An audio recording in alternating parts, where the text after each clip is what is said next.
Olá, pessoal! Tudo bem? Como é que vocês estão?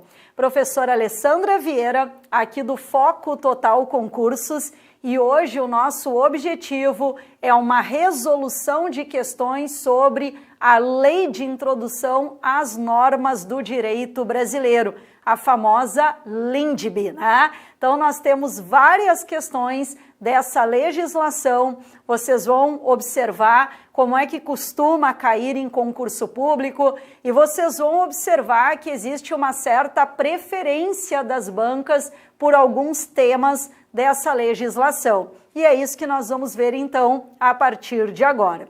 Então, bora lá. Questão número 1. O que diz a questão número 1? Diz assim: a Lei de Introdução às Normas do Direito Brasileiro, a LINDB, ela traz regras quanto à vigência e à eficácia das leis, o conflito das leis no tempo e no espaço, dentre outras. Quanto às disposições da referida lei, analise as afirmativas a seguir. Então, primeira afirmação: as correções a texto de lei já em vigor consideram-se lei nova. Pessoal, essa primeira afirmação, ela está correta, né? Se nós temos uma lei e essa lei, ela já está em vigor, né? E depois que essa lei entrou em vigor, nós temos uma outra, né, legislação corrigindo o texto daquela lei que já estava valendo. Essa correção também é considerado uma lei nova. Isso, pessoal, está no artigo 1º, parágrafo 4º da LINDB, né? Diz assim, ó: a correção de texto de lei já em vigor considera-se lei nova, tá?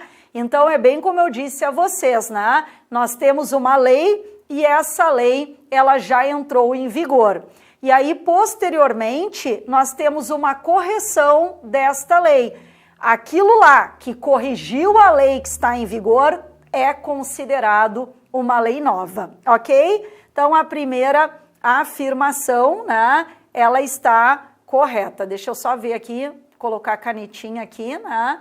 Vou colocar em outra cor para ficar melhor, tá? Beleza? Segunda afirmação: salvo disposição em contrário, a lei revogada, ela não se restaura por ter a lei revogadora perdido a sua vigência. Pessoal, isso aqui não cai em prova, isso aqui despenca, né? Como vocês vão observar em várias questões que eu selecionei para vocês. É o que nós chamamos de repristinação. A repristinação é a restauração, né, de uma lei que foi revogada pelo fato, né, da lei revogadora ter perdido a sua vigência. Só que isso, pessoal, não é aceito de forma automática no ordenamento jurídico brasileiro. Se uma lei A, ela foi revogada por uma lei B, tá? E essa lei B, ela foi revogada por uma lei C, a lei A e a lei B seguem revogadas, né? A menos que na lei C nós tenhamos uma disposição expressa acerca da volta da vigência da lei A. Quem está me escutando, né, deve dizer: meu Deus do céu, mas me deu um nó na minha cabeça, né, professora? Então, olhem só, a lei A, né, botem aí no material, escrevam, tá? A lei A, ela foi revogada pela lei B, tá? Então, a lei B, né, ela revogou a lei A. E aí, posteriormente, nós temos uma lei C que revogou aquela lei B.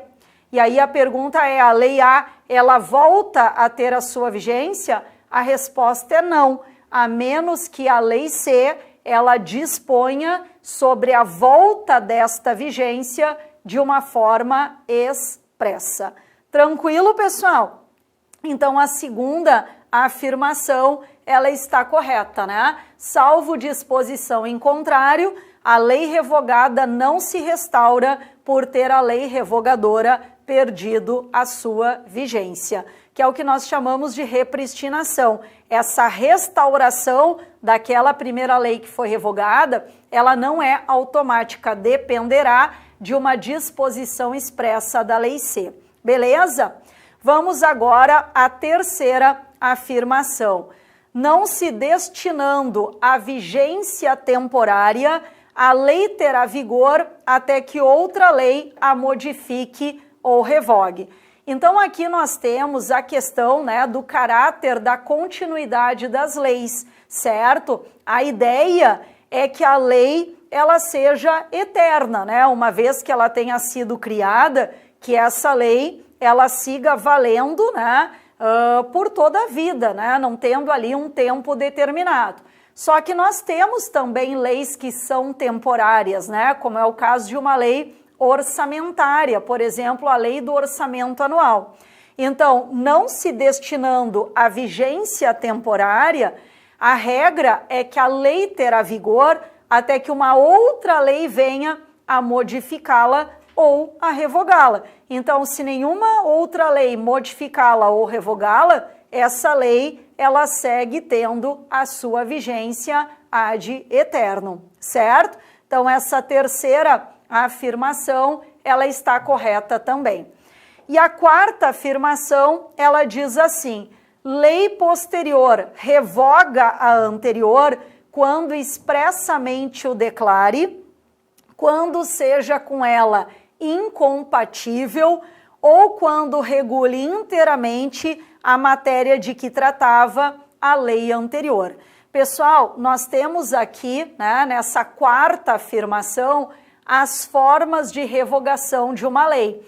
Essa revogação ela pode ser expressa, então a lei posterior expressamente declara, né, que a lei anterior está revogada, e nós temos uma revogação que também pode se dar de forma tácita, né?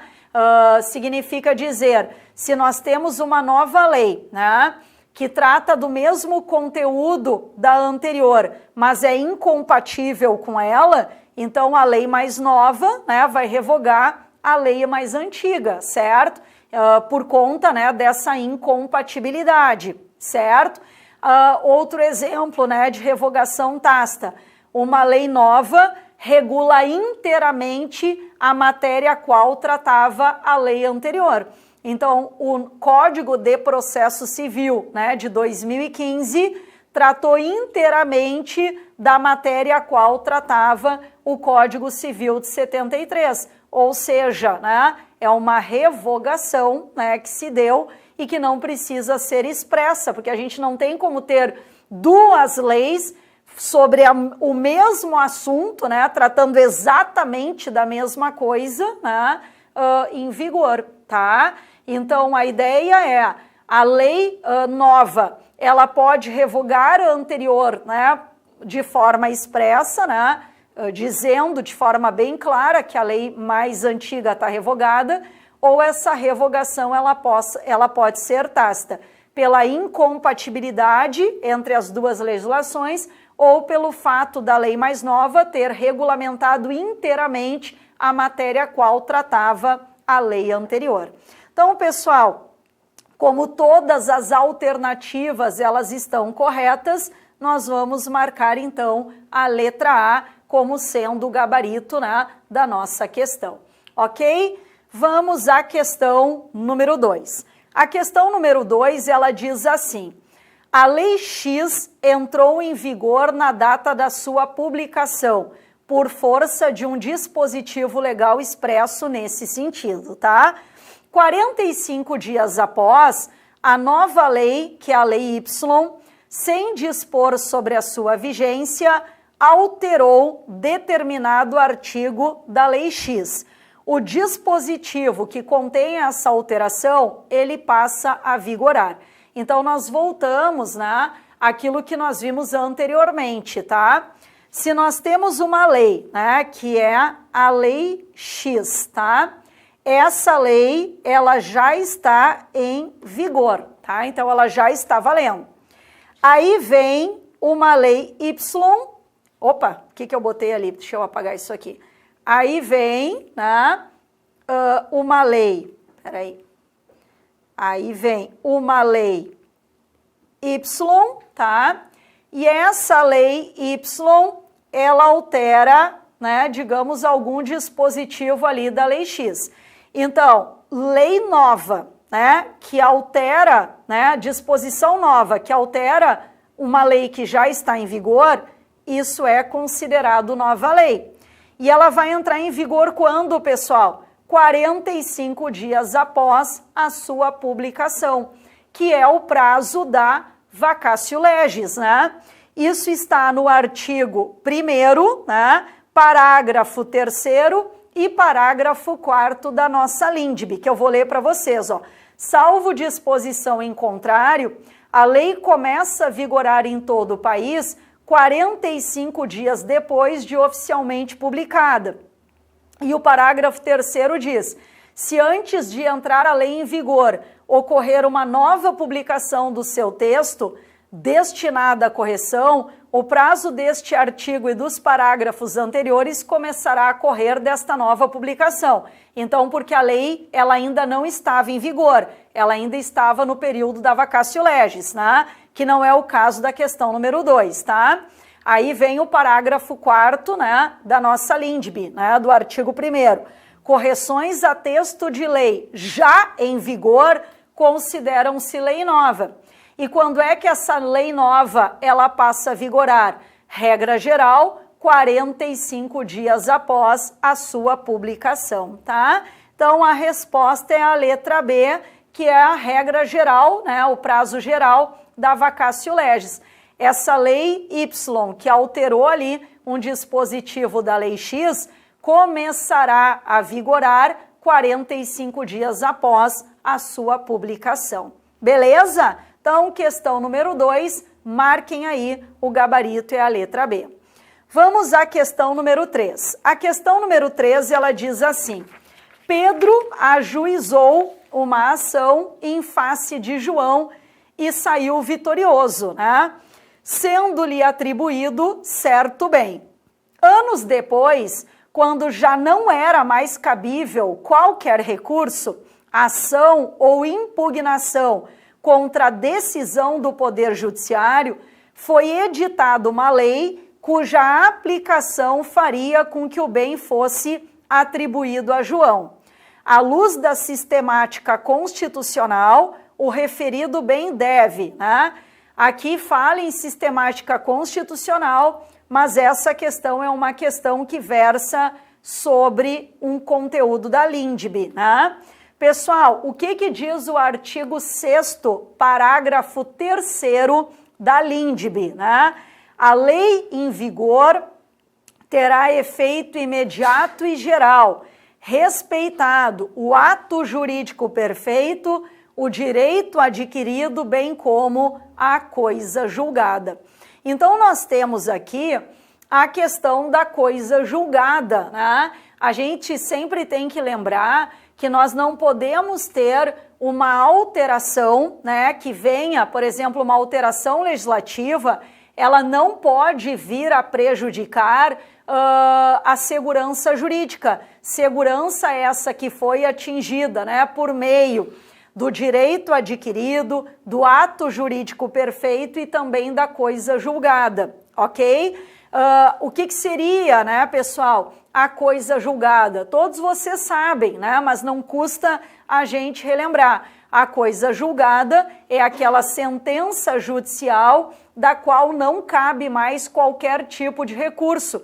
Então, nós já temos a atribuição de um determinado bem a uma determinada pessoa, que essa decisão ela não tem mais como ser revista, né?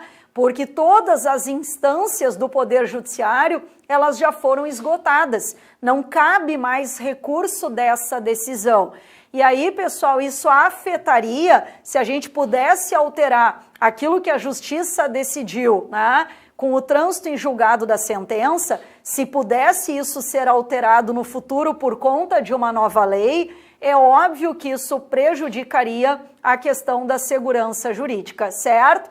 Então, nós temos aqui na questão número 3, né, que esse bem, ele deverá permanecer com Pedro por força da garantia da coisa julgada, certo? Não tem, né? Mesmo que venha ali, ó, como diz, ó, a questão, ó, anos depois, né, vem a ser editada uma lei que muda toda a história, né? E de acordo com essa nova lei, o bem não seria do Pedro, o bem seria do João. Só que, pessoal, a gente não pode ficar à mercê de coisas, né, que a gente nem sabe se vão acontecer. Eu não tenho como prever o futuro, né? Então a justiça, ela decide com base no que existe em termos de legislação naquele momento. Se a justiça deferiu o bem a Pedro, mesmo que alguns anos depois essa situação ela venha a mudar, a situação do Pedro permanece inalterada, né? Porque ele está sob o manto da coisa julgada, certo? Não pode prejudicá-lo por questões de segurança jurídica, certo? Então, questão número 3, o gabarito é a letra E. O bem deverá permanecer com Pedro por força da garantia da coisa julgada. Artigo 6º, parágrafo 3º da nossa lei de introdução, né, às normas do direito brasileiro. Beleza. Vamos agora à questão número 4. Peter, cidadão alemão, casado com a Maria, cidadã brasileira, veio a falecer deixando diversos bens no território brasileiro. Então, logo ocorreu o óbito, a Maria, cônjuge sobrevivente, procurou um advogado e solicitou informações a respeito da lei que regularia a sucessão, né? Então, ela estava com dúvida se seria aplicada a lei brasileira ou se seria aplicada a lei alemã.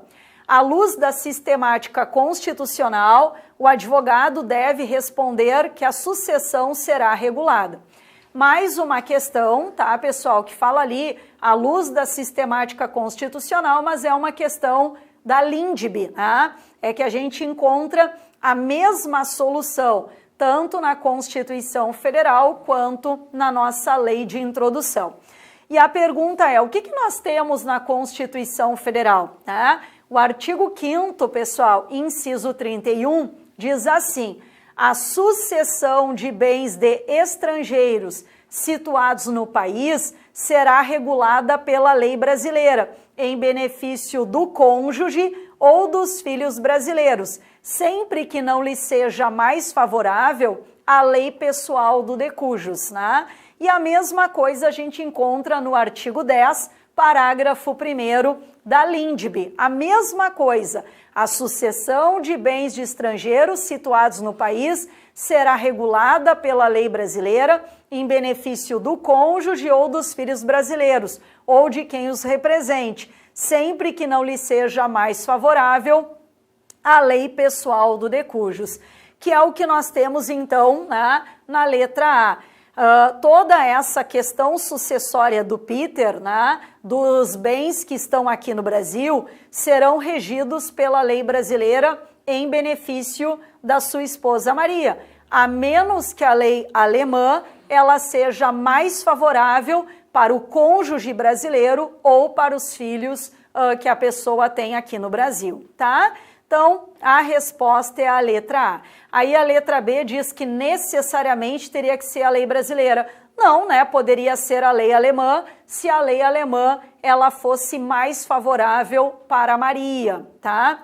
A letra C diz, pela lei brasileira em benefício da Maria, desde que da união tenha resultado o filho brasileiro. Não precisa ter filhos, né? O fato do cônjuge ser brasileiro e os bens estarem situados aqui no Brasil, nós vamos ter, né, toda a questão sucessória regida pela lei brasileira.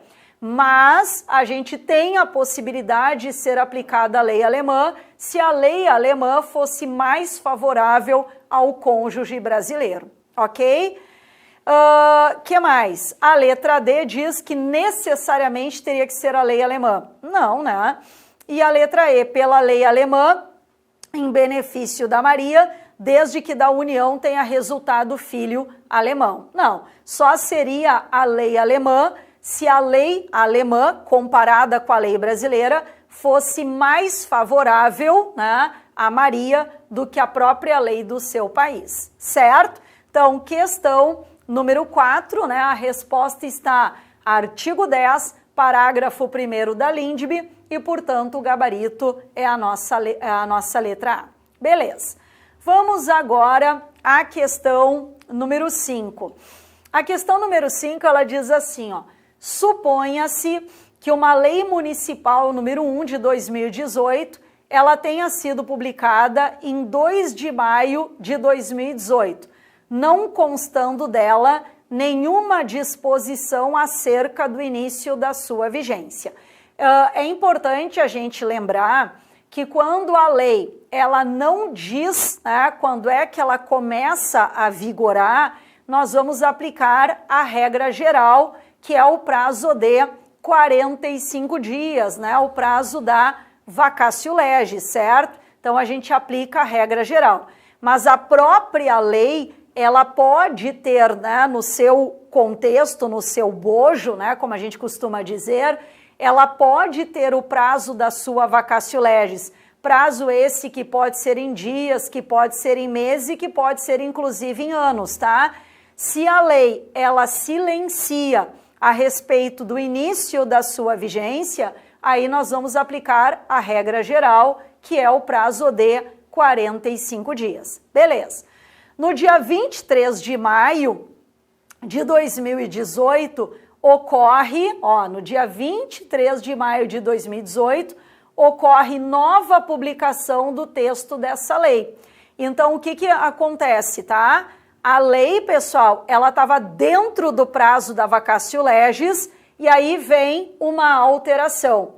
Então, o prazo da vacatio legis, ele começará a correr desta alteração. Então, aquele prazo que até então tinha corrido, aquele prazo ele é descartado, né? Como nós temos uma nova publicação dentro do prazo da vacatio legis, os 45 dias começam a contar desta nova publicação, tá? Então, diante dessa situação, conforme está previsto na Lei de Introdução às Normas do Direito Brasileiro, a Lei Municipal número 1, né, de 2018, começa a vigorar 45 dias depois de oficialmente publicada, contado o prazo a partir desta nova publicação que foi realizada no dia 23 de maio de 2018, tá? Tem questões que eu não vou ler todas as alternativas, né, porque não tem sentido, né, só confundiria a cabeça de vocês, porque aqui a gente tem que ser bem objetivo. Então, a gente tinha uma lei, né, que ela foi publicada, ela estava dentro do prazo da vacatio legis e dentro desse prazo ela foi corrigida. Então, aquela vacatio legis ela é zerada, começa a correr novamente a partir desta nova publicação, né? Aí começa de novo os 45 dias a correr. Beleza? Então, pessoal, questão número 5, o gabarito é a letra B. Seguimos adiante, vamos agora à questão número 6. O que diz a questão número 6? Diz assim: de acordo com o que dispõe a Lei de Introdução às Normas do Direito Brasileiro, o Decreto-Lei 4.657, de 4 de setembro de 1942, assinale a alternativa correta, tá? Letra A. A lei do país em que nasceu a pessoa determina as regras sobre o começo e o fim da personalidade, o nome, a capacidade e os direitos de família. Essa letra A, pessoal, ela está errada, de acordo com o artigo 7º da LINDB. O artigo 7º diz que a lei do país em que for domiciliada a pessoa é que vai ditar as regras sobre começo e fim da personalidade, questões relativas ao nome, à capacidade e também direito de família. Então, não é a lei do país em que a pessoa nasceu, né? Ela pode ter nascido em Portugal, mas ela é domiciliada, por exemplo, nos Estados Unidos, tá? É a lei do país em que a pessoa é domiciliada. e não no lugar em que ela nasceu. Muito cuidado com esse tipo de questão. A letra B, ela diz assim, ó, para qualificar os bens e regular as relações a eles concernentes, aplicar-se-á a lei do país do comprador. Errado, pessoal. O artigo 8º da LINDB, ele nos diz que para qualificar os bens e regular as relações a eles concernentes, aplicar-se-á a lei do país em que eles estiverem situados. Então, é aonde esse bem, né, ele está, aonde ele está situado, e não a lei do país do comprador, tá? Artigo 8º da LINDB. Então, né, tá errada essa parte aqui, que diz que aplicar-se-á a lei do país do comprador. Letra C. No direito brasileiro não ocorre o fenômeno da repristinação automática, ou seja, a lei revogada não se restaura por ter a lei revogadora perdido a sua vigência, salvo em caso de disposição específica nesse sentido. Então, essa letra C, ela está correta, inclusive, né, a gente já conversou a respeito disso, como eu falei para vocês, a questão da repristinação, ela não cai na prova, ela despenca, né? Quando cai LINDB, eu sempre digo para os alunos, né, tem LINDB no edital de vocês, vocês têm que saber de cor a questão da repristinação.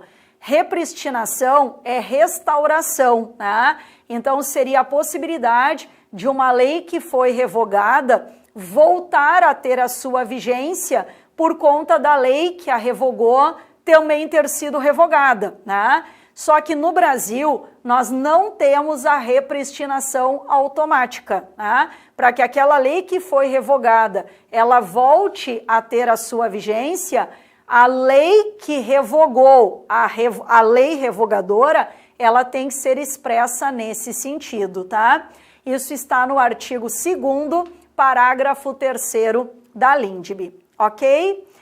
A letra D, pessoal, ela diz assim: a sucessão por morte ou por ausência obedece à lei do país de nacionalidade do defunto ou do desaparecido, qualquer que seja a natureza e a sucessão, e a situação dos bens, né? O artigo 10, pessoal, diz assim, ó, a sucessão por morte ou por ausência obedece à lei do país em que era domiciliado o defunto ou desaparecido, qualquer que seja a natureza e a situação dos bens. Então, não é a lei do país de nacionalidade da pessoa que morreu ou que está desaparecida, né? Naquela situação que a gente pode ter a sucessão, né? A morte presumida, né? A sucessão da pessoa aberta de uma forma definitiva, ok? Não é a lei do país de nacionalidade, e sim a lei do país em que a pessoa era domiciliada. Artigo 10 da nossa LINDB. E a letra E, ela diz que a competência da autoridade judiciária brasileira para conhecer ações relativas a imóveis situados no Brasil, ela é uma competência relativa ou concorrente. Essa letra E está errada porque o artigo 12 da LINDB, ele é bem claro. Ele diz assim, ó, artigo 12, parágrafo 1º, só a autoridade judiciária brasileira é que compete conhecer das ações relativas aos imóveis situados no Brasil. Então, se o imóvel ele está situado no Brasil, não importa se o dono é brasileiro, se o dono é alemão, é americano, não interessa, né? Se o imóvel está situado no Brasil, a competência para questões que envolvem, né, esse imóvel, a competência ela é absoluta, tá? Ela é privativa da autoridade judiciária brasileira. Ficou claro, pessoal? Então, por conta, né, do que nós corrigimos aqui, a questão número 6, ela tem como alternativa correta a letra C. Marquem aí no material de vocês.